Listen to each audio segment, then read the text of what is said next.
আসসালামু আলাইকুম, সবাইকে শুভেচ্ছা জানাচ্ছি। মাসুম মাহবুব। যারা লাইভ সেশনে সংযুক্ত হয়েছেন সবার জন্য শুভকামনা। চট্টগ্রামের সন্দ্বীপের গাছুয়া ইউনিয়ন থেকে দেখছেন না? গাছুয়া মানে কি? সবাই গাছে উঠতে পছন্দ করে? কি মাহবুব মাওলা, আপনার কিউট ছেলেটা কেমন আছে? হ্যাঁ, আমার কিউট ছেলেটা ভালো আছে। আমার পাশেই একটু আগে এসছে। এই যে, এক নজর দেখবেন? না, সে লজ্জা পাচ্ছে। আপনাদের চেহারা দেখাবে না। ভাই, আজকে কিন্তু অনেকগুলো গুরুত্বপূর্ণ খবর আছে। গলার সাউন্ড বাড়াতে হবে আমায়, না?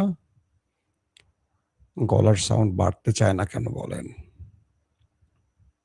বাগেরহাট থেকে দেখছেন আলী, না? শেরে আলী।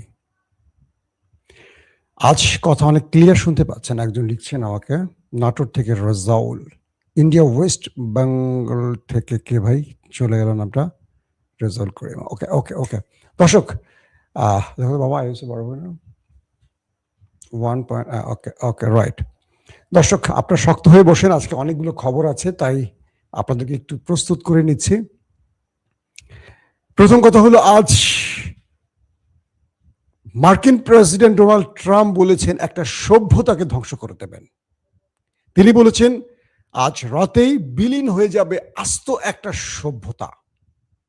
মানে ইরানকে বুঝিয়েছেন, ইরানের যে ৫-৬ হাজার বছরের একটা সভ্যতা আছে, এটাকে তিনি ধ্বংস করে দেবেন। আমেরিকার বয়স কিন্তু বেশি না, ২-২৫০ বছর। ইরানের বয়স কিন্তু ৫-৬ হাজার বছর। পার্সিয়ান সভ্যতা, পারস্য সাম্রাজ্য, আমরা যেটা অনেকভাবে শুনেছি। অনেকে অনেক প্রশ্ন করেছেন আমাকে। আমি দেখতে পাচ্ছি যে ভাই, আজকে কি নিউক্লিয়ার অ্যাটাক হবে? ট্রাম্পের উপর ভরসা নাই, বাট মার্কিন মূল্যকে যারা আছেন সবাই তো ট্রাম্পের মতো পাগল না। পরাশক্তিকে যারা টিকিয়ে রেখেছেন সবাই কি পাগল হতে পারে? দর্শক, আসেন শুরু করি। মার্কিন প্রেসিডেন্ট ডোনাল্ড ট্রাম্প কি বলেছিলেন? তিনি বলেছেন আজ রাতেই বিলীন হয়ে যাবে একটি সভ্যতা। ইরান মার্কিন যুদ্ধের এক ভয়াবহ চূড়ান্ত মুহূর্তে দাঁড়িয়ে মার্কিন প্রেসিডেন্ট এই হুঁশিয়ারিটি উচ্চারণ করেছেন। তিনি বলেছেন মঙ্গলবার রাতে তার দেয়া সময়সীমা বা ডেডলাইন শেষ হওয়ার প্রাক্কালে তিনি গণমাধ্যমগুলোকে ইরানের ব্যাপারে সতর্ক করে বলেছেন আজ রাতেই একটি সম্পূর্ণ সভ্যতা বিলীন হয়ে যেতে পারে। নিজের সামাজিক যোগাযোগ মাধ্যম, যেখানে ট্রাম্প সাধারণত কথা বলেন, ট্রুথ অ্যাকাউন্টে, সোশ্যাল অ্যাকাউন্টে ট্রাম্প এরকম ভয়ঙ্কর বার্তা পৃথিবীর উদ্দেশ্যে ছড়িয়েছেন। প্রেসিডেন্ট ট্রাম্প তার পোস্টে লিখেছেন, আজ যারা ইরানে আছেন, যে সভ্যতাকে ধ্বংস করা হচ্ছে, সেখানে আর কেউ ফিরে আসবে না। কিন্তু তিনি চান না এমন কিছু ঘটুক। সম্ভবত তারপরও এটা হতে যাচ্ছে। তবে ধ্বংসের হুমকির প্রাক্কালে তিনি একটি প্রচ্ছন্ন আশার কথাও শুনিয়েছেন। মানে একটা সম্ভাবনার কথাও তিনি শুনিয়েছেন। আর সেটি হলো, তিনি বলেন যদি সেখানে সম্পূর্ণ শাসন ব্যবস্থার পরিবর্তন ঘটে এবং তুলনামূলক বুদ্ধিমান ও কম উগ্রবাদী কেউ ক্ষমতায় আসে, তবে হয়তো বৈপ্লবিক ও চমৎকার কিছু ঘটতে পারে। এখানেই খেলাটা আছে ট্রাম্পের। কে জানে, আজ রাতেই আমরা তা জানতে পারবো। ট্রাম্পের মতে দীর্ঘ ৪৭ বছরের চাঁদাবাজি ও দুর্নীতি ও মৃত্যুর অবসান ঘটার এখনই সময়। ট্রাম্প তার কৌশলে যে চালটি দিয়েছেন, তিনি ইরানের সরকার বিরোধীদের বোঝাচ্ছেন যে আজকে আমরা পারমাণবিক অ্যাটাক করে পুরো ইরানকে ধ্বংস করে দেব। তোমরা যদি বাঁচতে চাও, আজকে এই ইরানের খামেনি সরকার বা রেজিমের বিরুদ্ধে মাঠে নেমে সভ্যতা বাঁচাও। মানে সে নিজে যখন বোম্বিং করে, অ্যাটাক করে ইরানকে দমাতে পারছে না, বরং ইরান তার কাপড় খুলে ছেড়ে দিয়েছে, তখন তিনি ইরানের জনগণকে হুমকি দিচ্ছেন আজ তিনি একটি সভ্যতার বিলীন ঘটিয়ে দেবেন। ও বাপ রে বাপ! তিনি উপরের ওনার চেয়ে পাওয়ারফুল হয়ে গেছেন, যার নিজেরই ৩ বেলা মেডিসিন খেয়ে টয়লেটে যাওয়া লাগে। তিনি ইরানের জনগণকে বলছেন যে তোমরা মাঠে নামো। তোমরা চাইলে একটা নতুন সরকার তৈরি করতে পারো, যারা কম উগ্রবাদী, যারা আমেরিকার পছন্দের হবে, অর্থাৎ আমেরিকার কথায় উঠবে, আমেরিকার কথায় বসবে আর উঠবে, উঠবে আর বসবে। আমেরিকা ইসরায়েল যা বলবে জর্দানের মতো, আরব আমিরাতের মতো বা আরব রাষ্ট্রের মতো। আর তারা এসে এখান থেকে তেল গ্যাসগুলো নিবে, বিনিময়ে তাদেরকে কিছু ছিটে ফুটা দিবে, সেগুলো খেয়ে তারা ডান্ডা খাড়া করে বসে থাকবে আরবের মতো। ইরানের জনগণ আজ রাতে নামবে কি নামবে না সেটা সময়ের ব্যাপার। কিন্তু ইরান কি বলেছে? ইরান দুটো জিনিস বার্তা দিয়েছে। এক, ইরানের 1,40,00,000 মানুষ ট্রাম্পের বিরুদ্ধে লড়ার জন্য প্রস্তুতি নিয়েছে। 1,40,00,000। ইরানের মোটামুটি জনসংখ্যা মেবি ধারণা করছি 9 কোটির মতো। পাকিস্তানে আছে 25 কোটি, বাংলাদেশে আছে 18 কোটি। ইরান আয়তনে বড় দেশ হলেও এখানে জনসংখ্যা 9 কোটি। এর মধ্যে 1,40,00,000 নাম এন্ট্রি করেছে ওই দখলদারদের বিরুদ্ধে লড়াই করার জন্য। বুঝতে পেরেছেন? দ্বিতীয় একটি ব্যাপার, মার্কিন সামরিক বাহিনীর চিফ অফ স্টাফ চেয়ারম্যান, পেন্টাগনের একজন ঊর্ধ্বতন ব্যক্তি, তিনি আজ কি বলেছেন জানেন? তিনি আজকে বলেছেন যে আমরা আমেরিকাতে গিয়ে যে আমরা ইরানে অভিযান চালাতে গিয়ে, মানে পাইলটকে উদ্ধারে গিয়ে সবচেয়ে বড় যে ধাক্কাটি খেয়েছি সেটা হয়তো অনেকে বুঝবে না বা বিশ্বাস করবে না। কি সেটি? আমরা যখন ইরানে নেমেছি, শুধু ইরানের সেনাবাহিনী বা IRGC নয়, ইরানের যে সকল সিভিল মানে সাধারণ মানুষ আছেন, যাদের কাছে ছোট একটা শটগান আছে বা একটা পিস্তল আছে, তারাও আমাদের দিকে তেড়ে এসেছে, গুলি ছুড়েছে। মার্কিন সাবেক CIA প্রধান বলছেন যে একটি অ্যাটাকে 6 জন মার্কিন সেনা মারা গেছে, কিন্তু এখনো আমেরিকা অ্যাডমিট করেনি, মানে মার্কিন প্রশাসন। কিন্তু মার্কিন যুক্তরাষ্ট্রের CIA প্রধান তো মিথ্যা বলার লোক নন। তিনি বলছেন একটি অ্যাটাকে 6 জন মার্কিন সেনা ওপারে চলে গেছে। কথাটা আবারও রিপিট করি, সেই চিফ অফ স্টাফ চেয়ারম্যান বলছেন যে আমরা যখন ইরানে অভিযানে নেমেছি, চারদিক থেকে ইরানিরা আমাদের ঘিরে ধরেছে। আমরা কল্পনা করতে পারিনি একটি দেশের মানুষ মার্কিন কমান্ডো বাহিনীর সামনে দাঁড়িয়ে পিস্তল বা শটগান বা বন্দুক, তাদের কাছে যে আগ্নেয়াস্ত্রটি আছে সেটি দিয়ে আমাদের গুলি ছুড়েছে। আমরা কজনকে মোকাবেলা করব? শুধু ইরানি বাহিনী নয়, তাদের সামনে দাঁড়িয়ে গেছে অজস্র ইরানিরা। একটা জাতিকে আপনি শেষ করে দিবেন, সভ্যতাকে কি করে? 9 কোটি মানুষকে শেষ করবেন। যদি নিউক্লিয়ার অ্যাটাক করে আপনি ধরেন 8 কোটিও মারেন, 1 কোটি দাঁড়িয়ে যাবে। সবাই জাপানিজ নয়। তালেবানদের কিছু করতে পেরেছেন? পারেননি। তালেবান থেকে লজ্জাজনক বিদায় নিয়েছেন। পুরো পৃথিবী সেই দৃশ্য দেখেছে। ইরান বলছে, ইরানকে ইসরায়েল বলছে আজ রাতে ইরানিরা যেন ট্রেনে, বাসে, বড় বড় মানে যানবাহনগুলোতে না ওঠে। এখানে ইসরায়েল অ্যাটাক করবে। সকল ইরানিকে সতর্ক করছে না ওঠার জন্য। বলছে নিউক্লিয়ার সাইট, বিদ্যুৎ প্ল্যান্ট এবং পানির যে শোধনাগার, সেই জায়গাগুলোতে ডিসেলিনেশন যেটাকে বলি আমরা, সেখান থেকে যেন সবাই সরে যায়। ইসরায়েল সেখানে ভয়াবহ অ্যাটাক করবে। ইরান বলছে, বা ইরান ইতিমধ্যে শুরু করে দিয়েছে, যদিও সেটা এখন বড় মাত্রা না ছোট মাত্রা এখনো সেই খবর পাচ্ছি না। কয়েকটি জায়গা থেকে দেখলাম যে ইসরায়েল এবং আরবের মধ্যে ব্যাপক অ্যাটাক করেছে ইরান। ইরান শুধু এই বার্তাটি দিয়েছে যে যদি ইরান আক্রান্ত হয়, শত্রু দ্বারা যদি ইরান আক্রান্ত হয়, আমি বলে দিচ্ছি বা ইরান বলে দিচ্ছে, নেতা সাহেবের দেশ এবং গালফ কান্ট্রির কিচ্ছু থাকবে না, পুরোটা জ্বালিয়ে খাক করে দেয়া হবে। আস্ত গালফকে মাটির নিচে পুঁতে ফেলা হবে।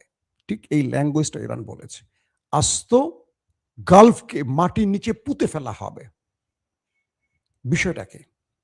বিষয়টা হলো আমেরিকা যদি ইরানের নিউক্লিয়ার অ্যাটাক চালায়, পুরো ইরানকে শেষ করতে পারবে আমেরিকা? আপনি বলেন সম্ভব না। কারণ কি? ইরানের চারদিকে দেশগুলো কি? ইরাক, তুরস্ক, সৌদি আরব, কুয়েত, আরব আমিরাত, এরকম চারদিকে যে দেশগুলো, এগুলো সবই হলো মার্কিন ঘাঁটি সংবলিত স্থান এবং মার্কিন মিত্র গোষ্ঠীর দেশ। ইরানে যদি বৃহৎ মাত্রায় নিউক্লিয়ার অ্যাটাক করা হয়, এই প্রত্যেকটি দেশ আক্রান্ত হবে। ইউরেনিয়াম এটা কারো কন্ট্রোলে চলে না, এটা অনেক সময় বাতাসের উপরও ভর করে। আল্লাহ না করুক একটা ইরানের নিউক্লিয়ার চালাতে গিয়ে পুরো মুসলিম সভ্যতাকে যদি পাগলা ট্রাম্প শেষ করে দিতে চায়, মার্কিন যুক্তরাষ্ট্রের সাংবাদিকরাই বলছে তাকে বেসামাল, মানসিক রোগী। আমরা বললে দোষ না তো নাকি? তো এই ব্যক্তি যদি তার খেয়াল খুশি মতো ইরানকে শেষ করতে গিয়ে পুরো মুসলিম সভ্যতাকে শেষ করে দেয়, এটাই ভালো। কারণ এই মুসলিমদের দরকারই নেই পৃথিবীতে, এই মুসলিমদের দরকারই নেই মুসলিম পৃথিবীতে। কেন 250 কোটি মুসলিম পৃথিবীতে আছে, একটা ইরানের পাশে দাঁড়াবার মতো কাউকে দেখছেন? চেচেনরা বোধহয় ঘোষণা দিয়েছে রাশিয়া থেকে তারা নামবে ইরানের পক্ষে। আর কেউ? হুতিরা আর হিজবুল্লাহ আর ইরাকের ইসলামিক রেজিস্ট্যান্স, আর কেউ নামেনি। তুরস্কের দিকে আসছে। ইতিমধ্যে আপনারা খবর পেয়েছেন গ্রিসের সাথে ইসরায়েল সামরিক চুক্তি করেছে। তার মানে গ্রিসকে এখন এমন এমন মিসাইল, এমন এমন জিনিস দিবে তুরস্কের দিকে তাক করে। এরদোয়ান সাহেব এখন বুঝবেন যে বেশি ভদ্র থাকা উচিত না মাঝে মাঝে। আমি কিন্তু এরদোয়ান ভক্ত লোক, ইরান ভক্ত, বিষয়টা এরকম না, তুরস্ক ভক্ত না। আমি তাদের রাজনৈতিক মানে যেই সিদ্ধান্তগুলো এগুলো নিয়ে ক্রিটিসাইজ করি বা প্রশংসা করি, কোনো একটা পক্ষের না। হ্যাঁ, এরদোয়ান সাহেব খুব কৌশলে টিকছেন বা খেলছেন, তার কৌশলটা প্রয়োজন আছে। এই বিশ্বে এই মুহূর্তে এসে তিনি আমেরিকার কান যদি সাপের লেজ দিয়া চুলকান, এটা বিপদ ঘটতেই পারে। কিন্তু ইরানকে যেভাবে চেপে ধরা হয়েছে, এখানে তুরস্ক ইরানের পক্ষে দাঁড়ালেও আরেকটি শক্ত পায়ে দাঁড়াতে পারত। পাকিস্তান কিন্তু দাঁড়ায়নি, পাকিস্তানকে এখনো কিন্তু সৌদির পক্ষে। সৌদির হয়ে পাকিস্তান আজকে নাকি ইরানকে একটু শক্ত ভাষায় থ্রেট দিয়েছে। ইরান বলছে চুপ হয়ে যাও, তোমার আব্বার সাথে আমি খেলছি, তুমি পাকিস্তান চুপ থাকো। এটা পাকিস্তানের জনগণকে বলে নাই, এটা বলছে আসিম মনিরকে, যে মার্কিন প্রেসিডেন্ট ডোনাল্ড ট্রাম্প এবং মোহাম্মদ বিন সালমানের দাস চাকর, তাকে বলেছে।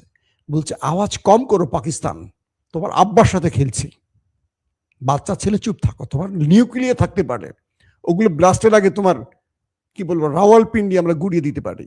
আসিফ মনিরের নির্দেশ দেওয়ার আগে আসিফ মনির ওপারে চলে যেতে পারে। এই শব্দটা এইভাবে বলে নেই, আমি একটু আপনাদের বোঝাবার জন্য বলছি। একটা আস্ত সভ্যতা ধ্বংস করে ফেলবে ট্রাম্প, জাতিসংঘ চুপ, সব চুপ, সব চুপ, সবাই মুখে কুলু পেটেছে ট্রাম্পের ভয়। এরপর নেতানিয়াহু যাবে তুরস্কে, পাকিস্তানে, গ্রেটার ইসরায়েলের জন্য চলে যাবে কোথায়, কাতার, কুয়েত, আরব, জর্দান, যা আছে সব জায়গায় ঢুকবে। এরপর ওটাই হবে মোক্ষম টাইম। আল্লাহ ভীতুদের জন্য এই ব্যবস্থাই করে রেখেছেন। অনেকে মসজিদে বসে দোয়া করেন, আল্লাহ ওটা করে দাও, ওটা করে দাও। আল্লাহ বলে আমার রাসূলকে, আমার সবচেয়ে প্রিয় হাবিবকে আমি যুদ্ধের ময়দানে ছেড়ে দিয়েছি, যিনি দোয়া করলে আমি সব কবুল করি। আমি আল্লাহ তার একটা দোয়ার অপেক্ষায় থাকি। তাকে তায়েফে যখন পাথর মারা হয়েছে, তিনি শুধু মুখ দিয়ে বলতো, পুরো তায়েফকে উল্টে দিতাম আমি। আর আমরা জুব্বা পাঞ্জাবি পরে তার সুন্নতি আদায় করি। বুঝতে পারছেন না? আমাদের মুসলমানিত্বের মধ্যে এত বেশি ভাইরাস ঢুকছে, শুধু হালাল আর হারামের ফতোয়া দেয়। আপনি জিন্স পরেন, শার্ট পরেন, যা লাগে পরেন, আপনি অস্ত্র কোন দিকে তাক করবেন সেটা চিন্তা করতে হবে। আপনার কেবলা কোনটা বুঝতে হবে। দর্শক আসেন তারপরের গুরুত্বপূর্ণ খবর কি। এশিয়া জোনে আমেরিকার অস্ত্র প্রায় ফুরিয়ে আসছে। দক্ষিণ কোরিয়া থেকে অস্ত্র চেয়েছে, লাভ হয়নি। জাপান থেকে চাওয়া হয়েছে, জাপানের রাজি হয়নি। আমেরিকা বলছে জাপানে আমি 50,000 সেনা রাখছি, দক্ষিণ কোরিয়া আমার 45,000 সেনা। আমি জাপানকে, দক্ষিণ কোরিয়াকে রক্ষায়, একটাকে চীনের হাত থেকে, একটাকে উত্তর কোরিয়ার হাত থেকে রক্ষায় আমি এত সেনা বসিয়ে রেখেছি, আর ওরা আমার বিপদে আমার ডাকে আসেনি। কে বলছে? Donald Trump. এই পাগলের ডাকে এখন কেউ আসছে না।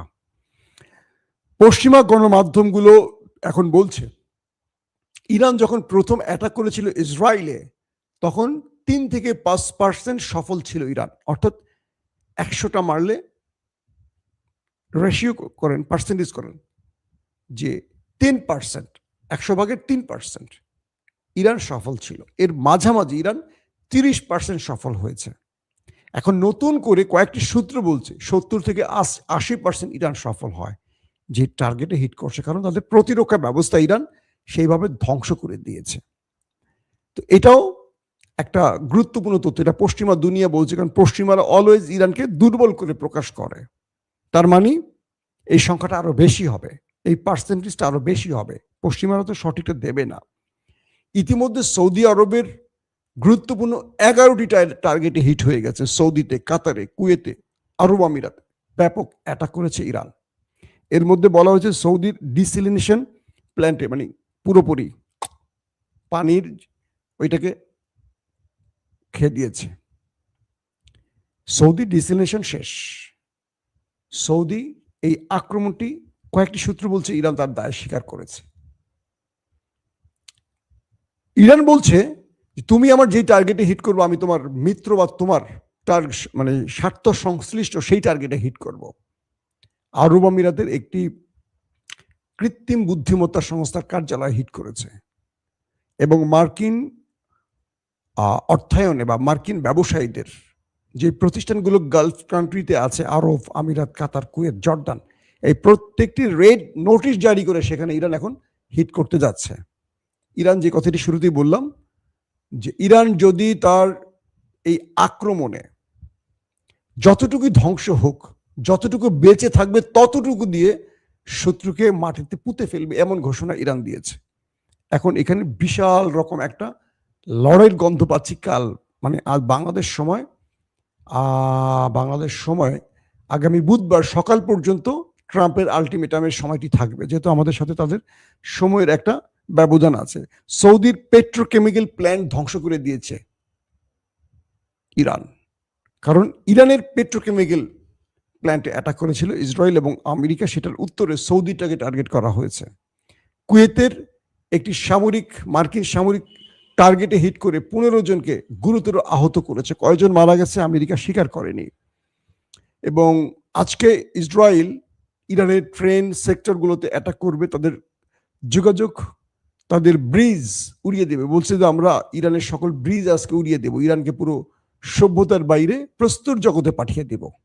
ইরান সেম ঘোষণা দিয়েছে, আরব এবং ইসরায়েলের কোনো ব্রিজ থাকবে না, অর্থাৎ যে পরিমাণ ক্ষতি তারা করবে, দুইটা বেশি করলে ওরা করবে, এই ঘোষণা দিয়েছে।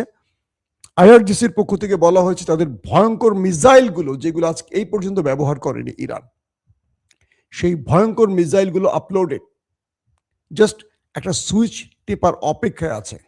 এই সুইচ টেপার জন্য ইরানকে বেশি কষ্ট করতে হবে না, যে কোনো একটি জায়গা থেকে একটা বাটনে চাপ দিবে, অজস্র লঞ্চের থেকে মিসাইলগুলো ধেয়ে ধেয়ে করে ছুটে চলবে শত্রুর টার্গেটে। দর্শক, এখন যে বিষয়গুলো আসছে, ইরানের খার্ক দ্বীপে 50 থেকে 60টি বোমা হামলা করেছে ইরান, আমেরিকা এবং ইসরায়েল। খার্ক দ্বীপ পুরো অন্ধকার হয়ে গেছে এই খবরটি যখন আমি লাইভ করছি তখন পর্যন্ত। তার মানে খার্ক দ্বীপে বড় রকম অ্যাটাক চালিয়েছে, কারণ ট্রাম্পের সামনে আজ রাতটি হলো আলটিমেটামের শেষ দিন, শেষ রাত। কারণ আজকে ট্রাম্প যদি ইরানে কিছু করতে না পারে, পৃথিবীকে তিনি মুখ দেখাতে পারবে না। ইরান যদি ট্রাম্পকে আজকে আটকে রাখতে পারে, অর্থাৎ ট্রাম্পের এক ঢিলে দুটো পাখি মারার চিন্তা, তিনি ইরানের রাষ্ট্রকে ভয় দেখাতে চাচ্ছেন, জনগণকে ইরানের বিরুদ্ধে নামাতে চাইছেন। সেই জন্য তিনি আজকে বারবারই ট্রুথ অ্যাকাউন্টে গিয়ে ভয়ঙ্কর ভয়ঙ্কর হুমকি ধমকি দিয়ে আসছেন। এবং বলা হচ্ছে যে ইরানের বিভিন্ন শহরের অবকাঠামো, ব্রিজ, কালভার্ট, এই টার্গেটগুলোতে ইসরায়েল এবং আমেরিকা ব্যাপক অ্যাটাক করেছে। অনেকগুলো শহরের সাথে আরেক শহরের যোগাযোগ প্রায় বন্ধ করে দিয়েছে। এই অবস্থায় ইরান তার শত্রুর দিকে মিসাইল শুরু করছে মারা চলছে। এই লাইভটি যখন করছি তখন শুনতে পাচ্ছি যে ইরান ব্যাপক মিসাইল শুরু করেছে মারা। এটার আপডেট হয়তো বা কখন পাই, আমি আজকে রাতে জাগার চেষ্টা করব। যদি বড় কোনো ঘটনা ইরানে ঘটে, রাত্র 2টা বাজুক আর 3টা বাজুক, আপনাদের খবর দেওয়ার চেষ্টা করব, যদি সুস্থ থাকি এবং বেঁচে থাকি। বুঝতে পারছেন?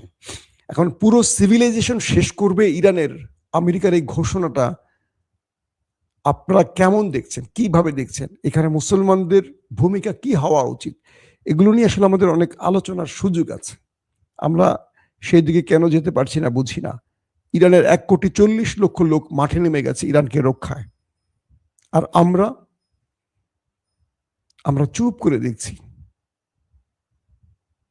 আমাদের যখন আক্রমণ করবে আমরা গর্তে ঢুকবো, গর্তে যখন আক্রমণ করবে তখন আমরা গর্তে পচে মরে যাব। এটি হলো আমাদের মুসলিম সভ্যতা, মানে আমাদের এই নতুন আধুনিক মুসলিম সভ্যতার একটি অংশ।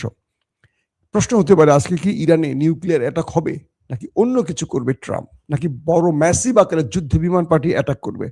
এগুলো কিচ্ছু আসলে এখন বলা যাচ্ছে না, কোন দিকে যাচ্ছে সেটাও বলা যাচ্ছে না।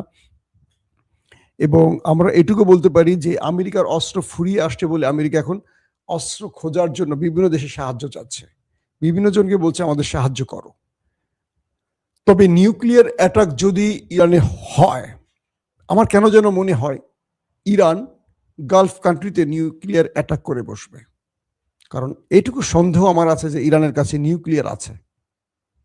সৌদি আরব, আরব আমিরাত, জর্দানের মতো দেশগুলোকে ইরান ছাড়বে না। যে বলছে পুঁতে ফেলবে মাটির নিচে, ইরান যেটা বলে সেটা করে থাকে। তো সেটাই যদি শেষ পর্যন্ত হয়, তাহলে আমি মনে করবো যে আরবের জন্য বা মুসলিমদের জন্য একটা ভয়ঙ্কর দিন হতে পারে আজ রাত। আল্লাহ আমাদের সবাইকে হেফাজত করুন, আমরা দোয়া করি। আর ট্রাম্প পাগলার হাত থেকে সবাইকে রক্ষা করুন। নেতানিয়াহু সাহেব ঘোষণা দিয়েছেন ইরানের জনগণের পাশে তিনি আছেন। তাই আরামসে তারা নিউক্লিয়ার মারবেন ইরানের বিরুদ্ধে। সবাই যেন সতর্কভাবে সরে যায়। কোথায় যাবে? ইসরায়েলে। দেন সবাই চলে যে দল বেঁধে আসেন আমরা ইসরায়েল যাই, নেতা কাকুর বাড়ি থেকে দাওয়াত খেয়ে আসি। আমি হাসছি এই কারণেই, খুব কষ্ট পাচ্ছি।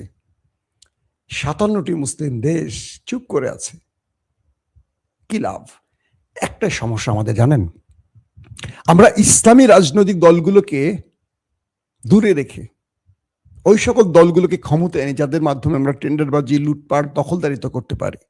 এই দখলদাররা, লুটপাটকারীরা সবসময় ওই রাষ্ট্রগুলোকে ভয় পায়, কারণ এরা জনগণের নির্বাচিত হয় না, এরা হয় ওদের নির্বাচিত। যেমন ইমরান খানকে জেলে ঢুকিয়ে রেখেছে, পাকিস্তান আন্দোলন করছে না।